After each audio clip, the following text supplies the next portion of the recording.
We have had a couple of questions come in, particularly around being self-compassionate to yourself in the aftermath of mania.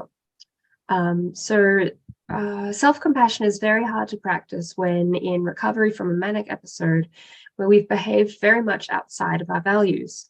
Even though we know it's partially our illness, we still have to be responsible for managing the consequences. How do you manage to have self-compassion when you can't trust yourself? Yeah, it's that dilemma that sometimes when we need to be most kind to ourselves, it's when it's hardest to be. No, both are true. When I need to be kind to myself, it's hardest to.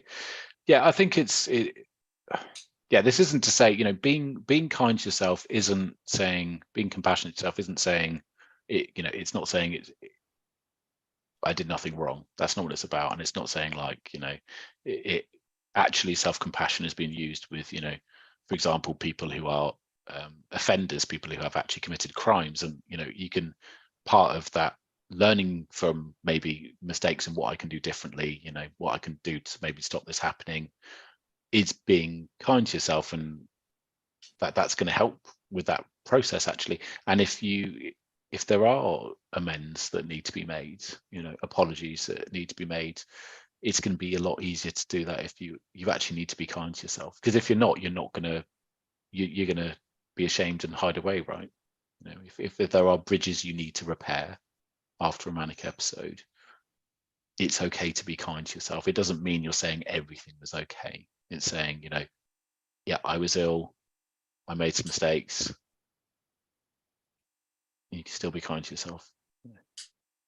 Just This like the people who really understand, the people who really understand you will hopefully see it that way as well. Cara, go on.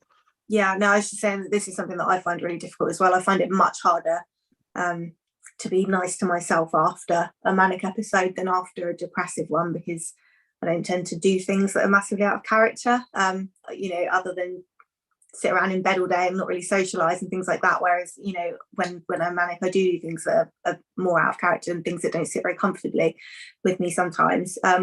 Something I did a while back is when I was well, wrote like a letter to myself with something that what I would like to say to myself after having a manic episode, and then read that back to myself after that's happened. Because when I am well, I'm able to be more sort of forgiving of myself, I suppose, when I'm reflecting on that, than I am in sort of the immediate aftermath of it. And that's quite helpful to kind of look back and be like, actually, there was a point in my life where I didn't think that this was my fault, even though I feel that way now.